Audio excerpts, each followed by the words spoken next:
Scenes may not be suitable for very young audiences. Parental guidance is recommended. Ang programang ito ay naglalabas ng sensitibong eksena at impormasyon. Striktong patnubay at gabay ng magulang ang kailangan.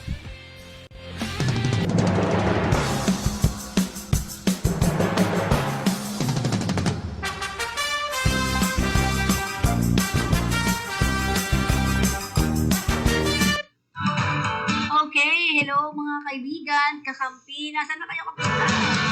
Kamusta naman po kayo? Dito naman po tayo sa ating Chinoy Public Service.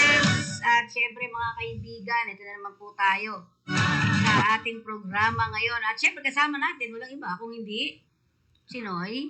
Magandang tanghali sa ating taga-subaybay, Luzon, Visayas, Mindanao. Sana ang sa mabuting kalagayan, especially Beck at si Masyado malapit. Abby. Okay, so kamusta na ba ang araw mo ngayong nakaraan pala? Okay naman. Kahapon nakaka-cover tayo sa Supreme Court na wag i-privatize yung yung mayor, airport. Tsaka yung kay Makalintal na ayaw niya na i-postpone election. Okay. Tapos may mga association, maraming association pumunta na Joy, dahil Guzman na, wala na. Kahapon Last pinakalas. na yun, last na. Okay. Ano ba Ghost Month? Guzman, Sabado. Kaya natapat Lunes eh. Dapat Sabado din. Eh, ano nga ba ang Ghost Month para sa'yo? Guzman, ibig sabihin mga activity lahat restaurant wala kita. Ganon? Mga activity tahimik. Yan. Sige, tingnan natin. Ano muna tayo, RB? Ang ulat panahon natin? Okay.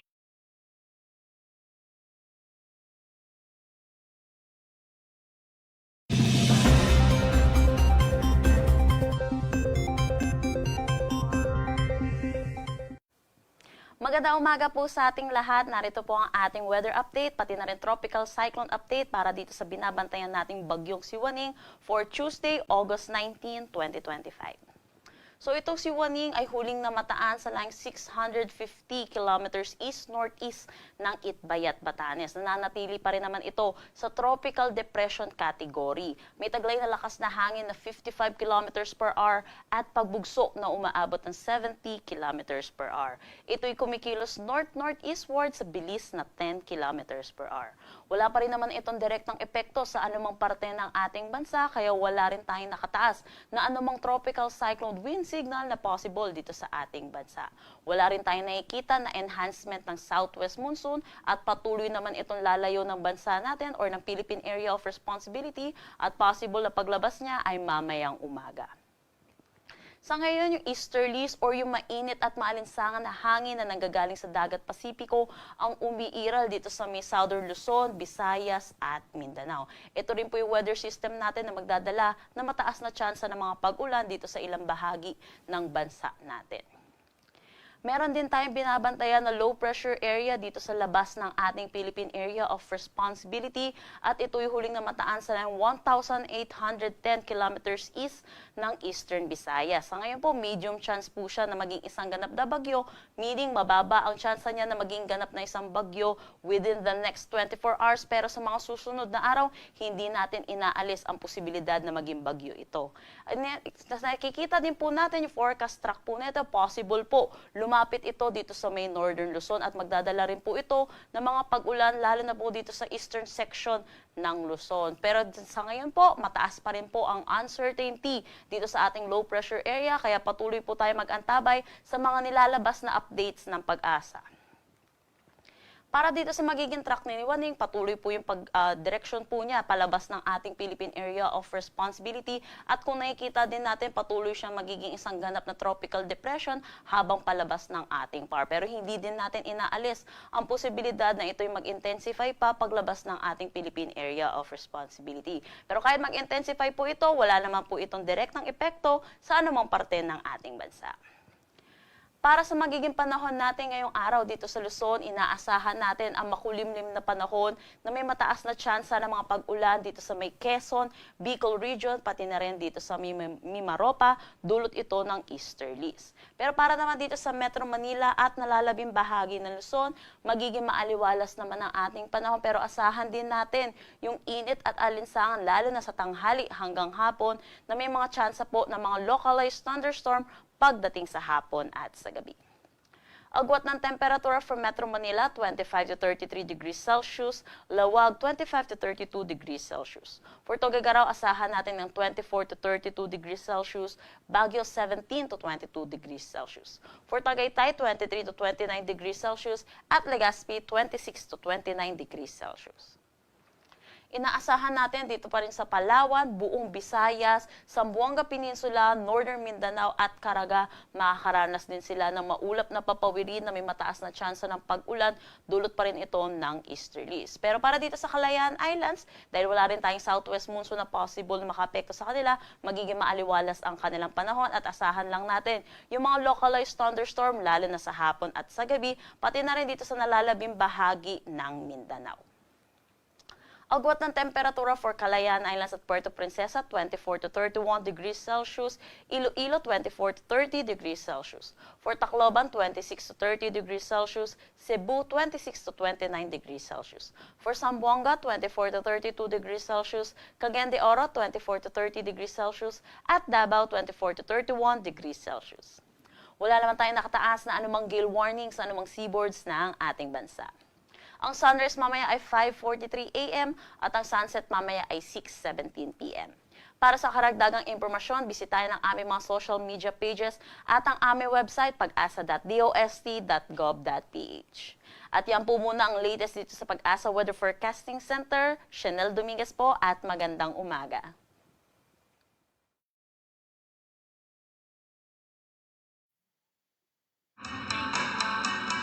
At syempre, dyan naman po tayo. Syempre mga kaibigan, walang masyadong mangyayaring pagbaha, etc. Diba? Medyo mas maayos-ayos ng kaunti ang ating panahon. So ngayon, balikan natin. Ano ba mga paalala mo ngayon dito? Ay, gusto ko muna makita muna bago tayo maganda. Yung huling-huling hirit ng mga Chinese dito ginawa. Ano? Ano yun? Yung association nila. Anong association yun? RB, you know? Nakuha mo na ba? Fuchen. Fuchen. Ano ba ibig sabihin ng Fuchen? Yung sa isang probinsya may kanya-kanya lingwahe. Salita. Okay. Sabi, okay na? Ano mga ginawa nila dito? Pang ilang taon na nila to? Ang celebration na to? Nakalimutan.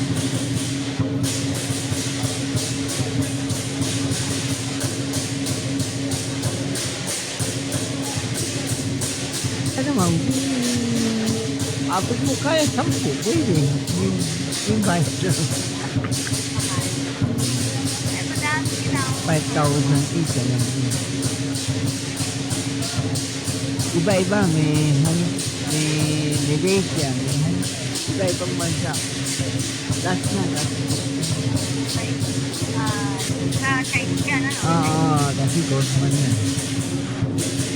Sa may iso-oso. Sa Gosman. Gosman, Sabado.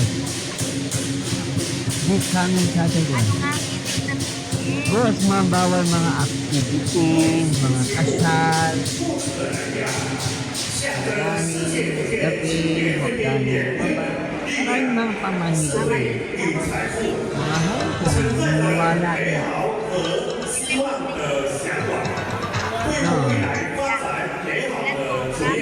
Marami, mahaba. Marami.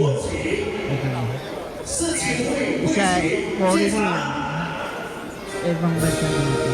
Ay, Kaya, ulit ko na ako. Mga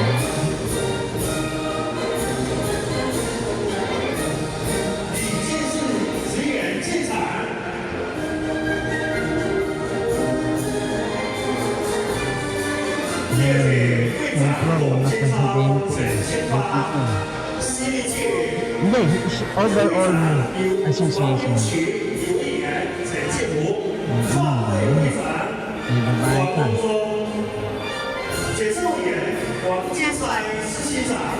Celebration.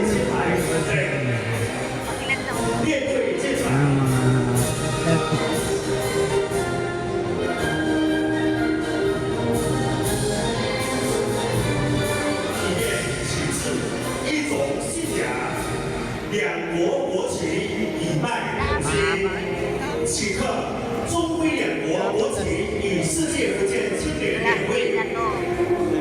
为其交相辉映，这是我们爱国爱乡、敢拼敢赢、同心共勉、誓争不忘的精神。注释：在这充满喜悦与温馨的时刻，世界福建菲律宾联会全体成员飒爽英姿，一代年骄，迈着整齐的步伐，热情似火。 昂首阔步进场，象征着和谐、奉献、创新、超越的美好。面前， Yan, yung iba-ibang yung iba-ibang sa nag-relate. 接下来我们亲俄团进场。首先，进场的是世界福建企业联合总会福建省中外企业家联谊会。 世界福建青年国家联会、世界福建青年马来西亚联会、世界全球青年联谊会 Mga association of 世界晋江青年联谊会、 mga office ang dami. 澳门福建青年联会、晋江侨县青年联会、香港晋江社团总会、香港社团 总会青年联合会、世界岭南医业联盟全州分会，厦门市集美区侨乡经济促进会，石狮市归国华侨促进会，滁州市知识商会，香港石狮同乡总会，晋江市金城镇代表团，晋江市金城镇归国华侨联合会。 晋江市金城镇李庄村委会、福建人族中青年联谊会、晋江市龙虎镇代表团、晋江市龙虎镇归国华侨联合会、晋江市龙虎镇侨界青年联合会、晋江市龙虎镇润善村联舞会。 Sa lahat ng cover, sabi na naman. 世界各地。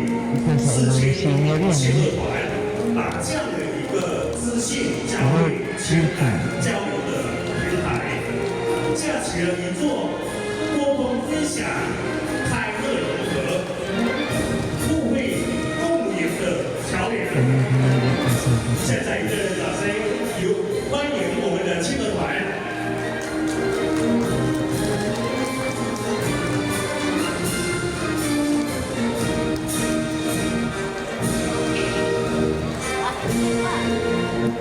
Mga 5 minutes. Ilang minutes ka?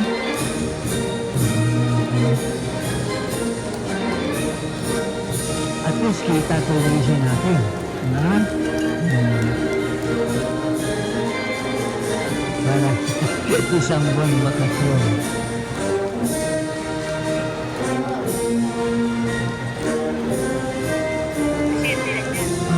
Siya na po ay nasa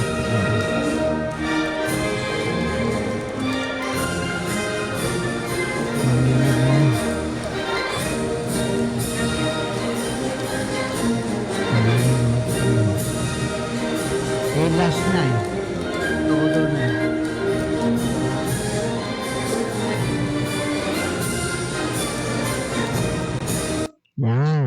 Yan ang pinaka-last na ako. Oo. So, kailan uli magsisimula yan? Siguro sa September. 20 plus. September na. Okay. 1 month.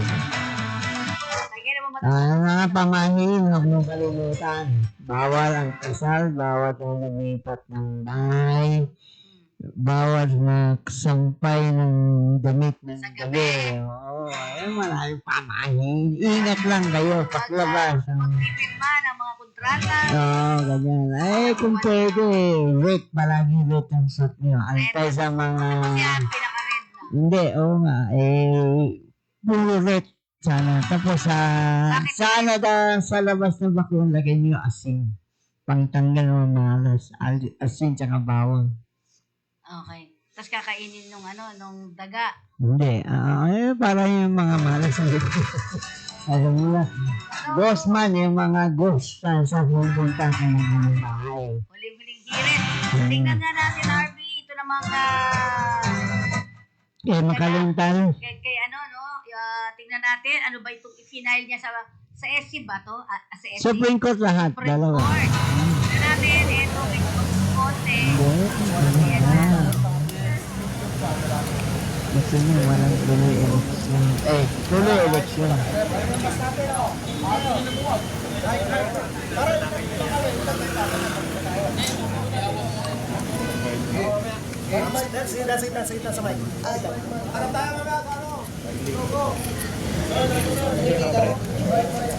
So, ito nag-file sa SC na Sir, napunta tayo ngayon sa Supreme Court para Friday.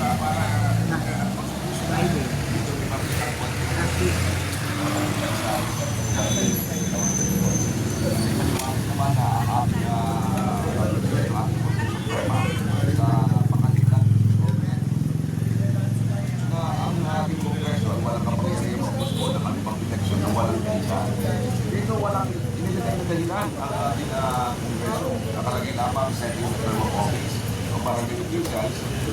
Yun lamang ang kanilang dahilan. And setting the term of office is not a ground, it's not a valid ground. For the election, yun sa makalitan ng government, set ng maraming kritika. Ating kami Suprema, dapat na ito mga valid government interest. Dapat na natin emergency para magputpo ng halalan. Ito, wala yung bagay na yun.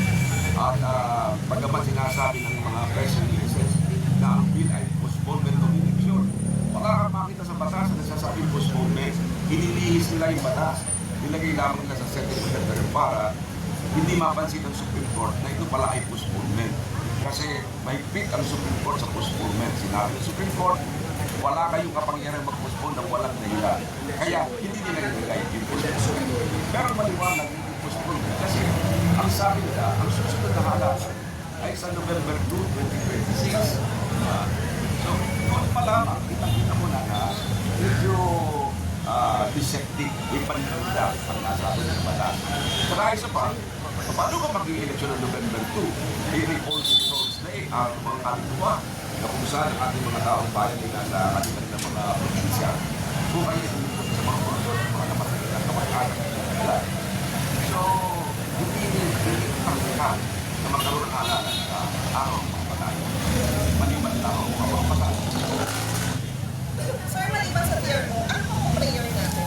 Well, maliban doon, ay hinihiling ko rin sa ating Kongreso Suprema na bigyan ng direktiba ang Covenant na ipagpatuloy ang kailang preparation habang ang kaso ito ay Sir, ano po yung mga grounds natin?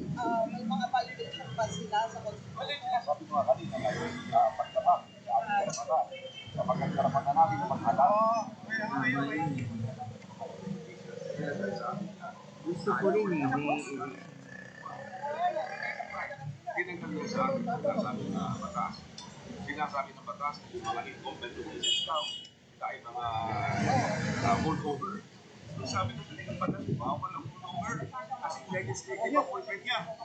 Sapagkat ang holdover, yan ay parang ina-appoint sila ng officio. Aling na mag-iyan sa pinagtanong batas sapagkat ang mga barangay officials ay dapat elect and not appointed. ano yung danger kapag hindi natin Parang danger pag hinihiling. Lalapat ang ating mga mata. Nawala na naman tayo para baka ating mga isa.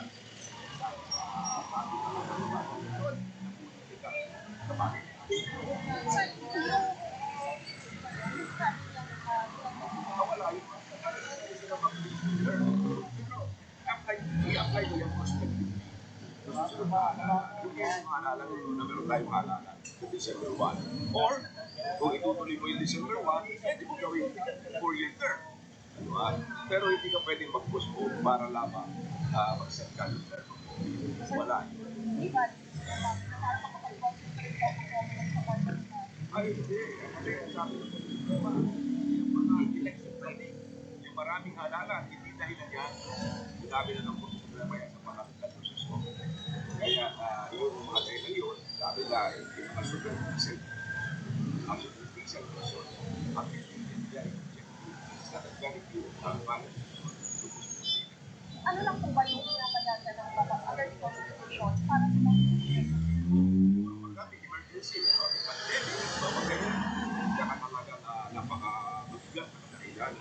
Pero yung mga ginagawa na kasi ikaw, pag-election, alam mo naman yung barangay election back to park-election. Mga gano'n. So, alam mo nga, hindi pinag-aralan ang nasa lugaras. Well, ako naman, lagi akong optimistic sa lahat ng application sa bagat. Hindi naman ako umahawa ng kaso na walang laban. Alam ko may laban ito. At alam ko naman na bibigyan kami ako. Sir, yung action ko is in behalf asking concerned citizens. Yes, it concerned citizens, voter, affect one. Tama rin. Yes, sir. Salamat. Okay, it's unconstitutional. Tama. So, pag dinig siya ng SC, no? Kasi hindi pwede tayo kung ano na gusto, election tuloy. Minsan hindi. Masisira schedule natin. Saka meron naman iba ayaw mga chairman nila, di sacrifice na another 1 year. Tapos isa pa, ang problema doon, yung 4 na taon na. Oo nga, mali. Diyos ko, parang- Ano naisip? Hindi sino consultation. Sino ba ang nag-isip niyan? Mga congressmen. Ayun. Siguro. Yung Palagay mga ko, bataan nila, bataan nila. Alam mo, may nabalita daw na yung election na nga mga congressman sa chairman, tinulungan niya campaign sa mga congressman, mga politiko ngayon, parang may utang. Utang na loob, 1 year's extend. Yan ang balita lang daw. Okay. So, sabi nga ni Kalitan, hindi pwede. Oo nga. So, hindi talaga naayon sa batas. Lahat nga nababoy. Kasi BBM, tignan mo niya kung tama ang pinaplano mga congressmen. Nakbasa ng papel, hindi pa niya alam, November 2, All Souls Day. Sino magboboto? Lahat nasa sementeryo pa. Malay mo.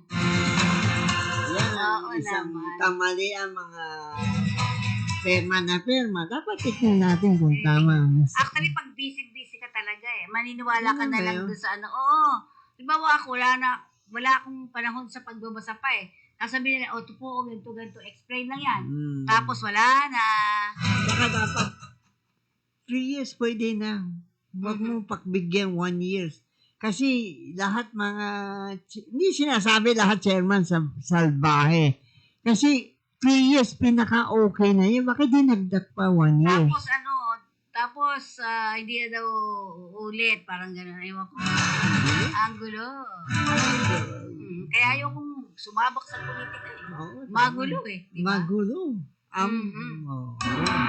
Okay, so tingnan natin at titingnan natin ang ano na yan, yung pagpasok sa SC ni Makalintal, ano? O at sana nga Ang ay... daming kaso sa SC, nakakomplain. Oo nga, ang dami-dami. Masakit ulo nila. Trabaho naman nila yun. Dapat pag-aralan talaga nila. Pinag-aralan nga yung impeachment. Kaya diba? dapat habang maaga, i-announce niya kung tuloy o hindi tuloy. Kasi habang tumatagal ang commission election, nakahanda din ano dapat gawin.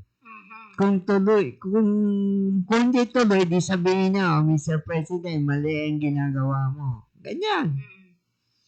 Tama. Ayun. Pag naabot 1 buwan, mga 2 linggo. So bago naman yan, sumunod din yung, ito walang picture to no? Yung, Alin? ito yung sa... Meron, may coverage. meron din. daw pala rito, RB. Today, sa Supreme Yesterday, Court din to. kahapon, meron. Binabanggit ng the urgent motion to resolve application for a temporary restraining order, preliminary injunction, and or status quo ante order. Yung tinatawag na parang ano no, 'di ba? Parang ayaw munang ang tawag dun sa sinasabi, yung mga airports natin, lalo na yung pinagawa naman na ni Mr. Ang, ano ba? Diba? So RB, yan daw. So palabas mo na muna yung RTBM natin. At napunta lang ako dito because I wanted to see kung gaano kung maganda naman ang patakbo sa yung ating zero billing na ginagawa ngayon. At meron kami Zero may billing. balita na meron kuminsan mahabang pila o hindi pa alam lahat ng kailangan gawin. Pero sa nakikita ko naman, everybody knows what they're supposed to do. Ang pasyente lang o yung kanyang pamilya, well, what they have to do, kagaya ng ginawa nitong ating kaibigan, she just came down to parang hotel mag-check out. Kasi kung titignan ninyo, wala na ang zero talaga, zero billing, wala na siyang kailangan bayaran. Ito yung contribution ng PhilHealth, ito yung sa DOH. So makikita ninyo talagang ganyan na. Ngayon, we just have to make sure na lahat ng ospital sa buong Pilipinas, alam nila ang procedure. Kasi bago ito eh. But I think kaya naman nila because maliwanag naman kung ano yung PhilHealth, ano yung sa DOH, at sinong qualified. Lahat naman halos qualified. This is for kung kailangan magpa-confine. Pagka hindi kailangan magpa-confine, tinuturuan natin ang ating mga kababayan, pumunta muna sa Bukas Center. Baka naman, yung kung ano yung reklamo nila, baka maayos naman sa Bukas Center. Pero kung hindi kaya ng Bukas Center, papupuntahin naman sila sa ospital at alagaan din sila. And again, zero billing ang paglabas. Wala na sila, walang dagdag na bayad, wala nang dokumento, wala nang kailangan gawin. Pipirma na lang, pwede na nilang i-uwi ang kanilang pasyente. So, let's see. Let's make sure. Ito nga ang aking kay Secretary Ted Herbosa. Make sure, and Dr. Harold, na make sure na hindi lamang dito alam nang gagawin. Ito, kabisado nila yung procedure na lahat ng mga ospital natin, ng DOH, make sure alam nila yung gagawin nila para hindi naman masyadong mahirapan ng ating mga pasyente. So, that's what we are seeing here. Sige, patuloy lang. Pagagandahin pa natin. This is one good thing, pero marami pa na kailangan gawin for the healthcare system. And magagawa naman natin. May makikita tayong improvement talaga. Alright, maraming salamat. Thank you. Okay. Maganda yan. Zero billing. Oo, Yan, zero maganda yun. billing. Tama. At sana nga mabait naman yung mga tatanggap na ospital. Depende. Kaya Baka nga may eh. masungit. Ay, may mga masusungit na doktor. Pwede nyo i-report yan. Di ba? Pwede nyo i-report yan. Basta ang sinasabi lang, yung zero billing, dapat accredited yan ng DOH. Di ba? Pero ang babay at PhilHealth, PhilHealth. tsaka ano pa, O PCSO. tsaka yung DOH. Adi, ang tao hindi na katulad dati. Alas 4, punta na sa PCSO, hingi ng tulong. Dapat nga diretso na nila dun sa ospital no? Parang mga ganun. Hindi, ibig sabihin, di ba dati napakahirap. Pag ang tao hihingi niya Madaling ngayon. araw, nakapira. Sa PCSO, di ba? Di, wala na sa PCSO. PhilHealth na bahala dyan. Okay, magandang balita yun. Di ba? Maganda. Sana nga. Tingnan mo nga. Subukan mo nga. Ayaw ko. Hindi. Bossman, ayaw ko pumunta. Huwag daw kayo pupunta ng ospital, Magdadalaw sa mga may sakit. Bossman, oo. Paano naman yung di ba? Okay. Kailan ba Ghostman? Sabado, 23. Etong Sabado na to. O pwede pa, mga pi. Pwede ba? Yan. Bawal maging masaya. O, di ba? Anyway. Tingnan naman natin. Nakuha mo na ba, Arvin? Zero Alam mo, billing. kung pwede umiwas sa Ghostman, mga sakit. Okay. Sakit-sakit. Imiwas na rin tayo sa mga Hindi, sakit. kung pwede, huwag pumunta sa mga pate-pate. Pati-pati. Mga patay. Sabi Kung mo, pwede, huwag.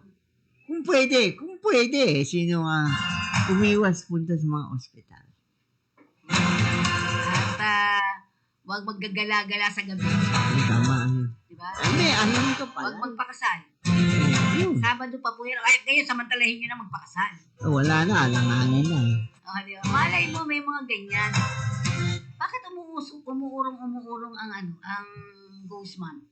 Kasi merong Mayo, dagdag isang buwan. May June, itong June, dalawang June sa Chinese. Lunar. Okay, so ganun yun. Sige. At tingnan Mga natin. karaniwan mga doktor. Mga Chinese, hindi ko alam, puro bakasyon. Walang doktor. Puro ba sila bakasyon na yun? Sa Hong Kong, ayaw sila complex ang kanilang trabaho. Wala din operation. Titigil talaga? Pati sa mga restaurant? Restaurant, bihira, mga family kain lang. Pero yung mga okasyon, wala.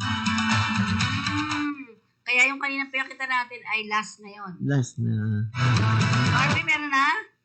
Okay. So, bakit nagkakaroon ng ganyan? Alin?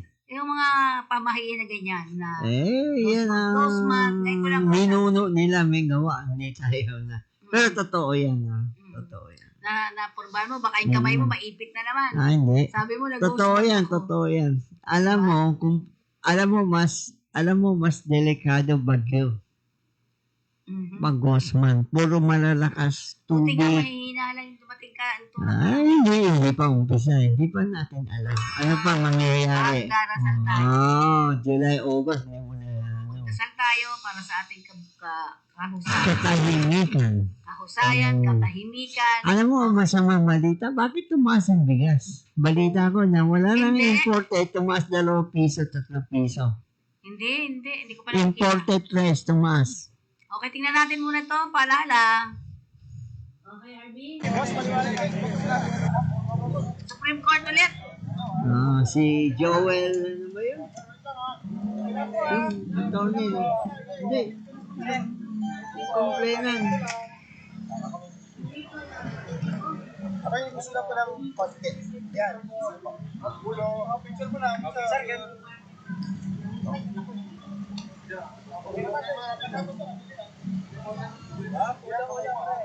Yung attorney yun. Yun sasalita. Joel.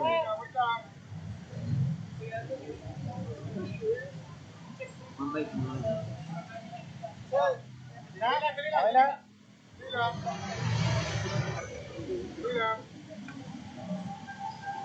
Okay na? Malaking justice.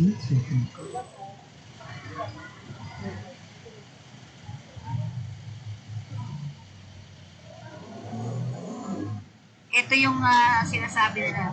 Ito yung urgent motion to resolve application for temporary restraining order, preliminary injunction, and status quo ante-order. Ito si Joel. Attorney Ibuya.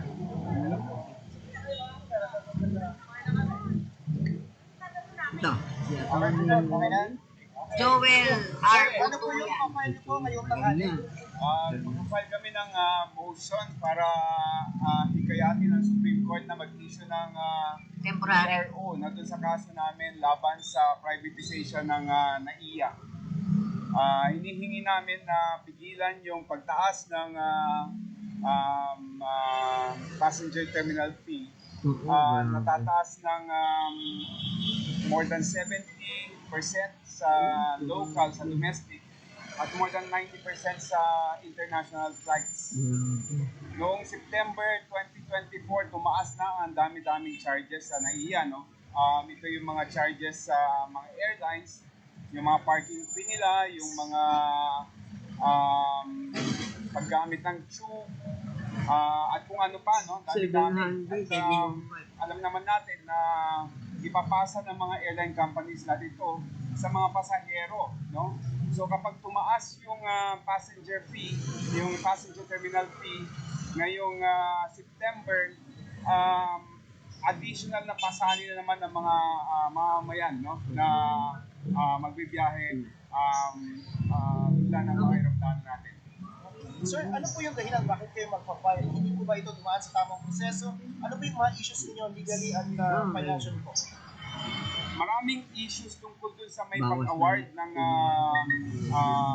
operations ng NAIA. Lahat ng terminals natin, no? In-award sa isang private company, NNIC. Lahat ng proseso na dinaanan ng pag-award ay ang dami-daming irregularities at illegalities, no? Walang consultations, walang publication, at in fact, nung naglabas ng bid documents, wala pang nakalagay ng mga rates na dapat malaman ng mga bidders at the time. So talagang ang dami-daming mga irregularities na nangyari. Attorney, kayo po ba ay tungkol sa implementation or dahil wala lang consultation? Tungkol kami sa lahat ng ginawa dahil sa ang dami ng irregularities, no? So tutol kami sa proseso, tutol din kami sa implementasyon. Attorney, kaya pa ba? Si September ang mga kami na sa Meron pa namang pagkakataon yung Supreme Court, meron pang almost 1 month, no? Dahil na-file namin yung kaso ng appeal pa, so sa tingin namin by this time mabasa na ang Korte Suprema at sumagot na yung mga respondents, no? In fact, yung last na sagot ng respondent ng Biyernes, natanggap namin yung sagot nila ng Biyernes. So, nasa Supreme Court na yung lahat ng mga kailangang argumento para desisyonan yung aming hiling na mag-issue ng TRO restraining order. Sir, paliwanag lang ako para may yung nilalaman po ng prayer. Nilalaman ng prayer namin na sana ay pigilan unang-una ng Supreme Court yung pagtaas ng passenger terminal fee ngayong September. Pangalawa, iniingi rin namin na mag-issue ng status quo ante. Kumbaga, pabalikin dun sa may kondisyon before September 2024 na hindi pa tumaas yung lahat ng rates, no? Dahil kung titignan ninyo, wala pa namang istruktura, malaking istruktura, mga building na tinayo yung private operator sa NAIA, pero sila ay naniningil na, no? Naniningil na pagkadami-dami. In fact, sa computation namin, tens of millions na yung kinukolekta nila buwan-buwan dahil nga 130,000 passengers per day, no? Per statistics ng 2024 ang gumagamit ng airport natin, no? So ang dami-dami na lang kinukolekta kahit na wala ka naman nakikita mga istruktura building na tinatayo dyan sa NAIA. Pero ano po yung stand po doon sa buong privatization sa NAIA? Ang sa amin, public infrastructure, no? And kung makikita mo dun sa figures ng ino-operate ng NIA, hindi siya losing na operations. In fact, billions ang kumikita ng gobyerno dyan, no? So, bakit nila ibibigay sa isang pribadong korporasyon o operator kung kakayanin naman ng gobyerno dahil hindi naman yan nadudugit, no? Kailangan lang ng magaling na manager para talagang i-improve at maglagay ng mga tamang mga renovations and additional infrastructure dun sa may airport. Pero kasama po ba dun sa appeal noon na mamatigil din yung privatization sa NAIA? Kasama sa namin na kailangan patigil dahil talagang mali talaga yung proseso na ginawa nila, no? Merong bagong batas na pinasa yung Kongreso noong December 2024, hindi nila sinunod yun, no? Ang sinunod nila yung repealed na batas pa, yung POD law, hindi yung PPP code.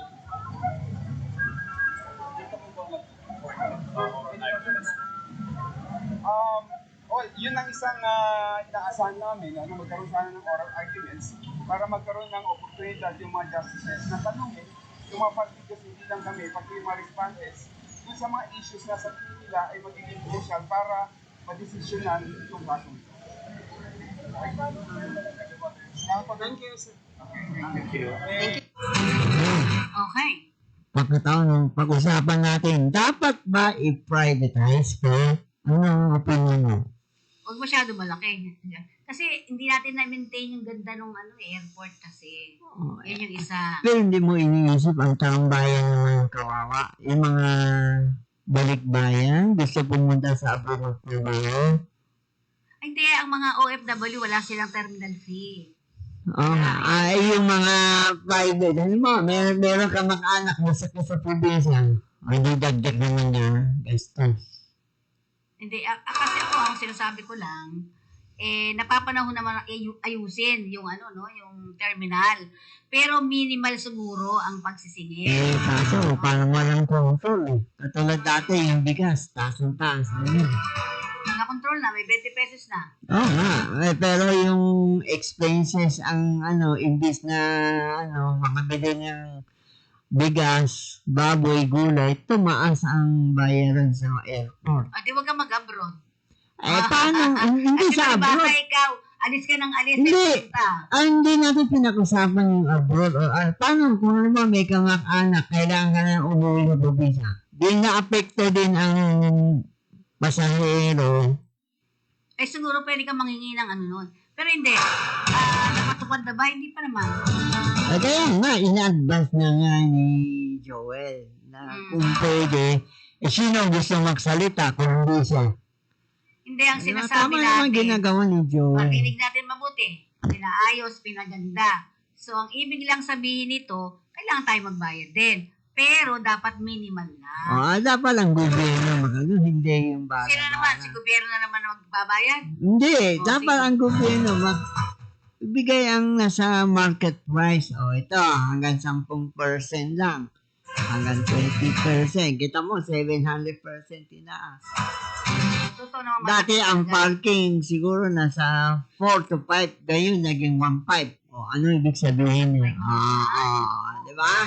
Pero nasa lugar. Dapat nasa lugar. Ang mahal talaga. Pero pinaganda ba ng todo-todo? Kasi hindi ako napunta sa Hindi gano'n. Katamtaman, pero wag naman sobra. Ilang percent? Dati 4 to 500, ngayon naging 1.5. O 1,000. 100% na. Ano ba? Kaya dapat ang Supreme Court kailangan mabilis ang desisyon.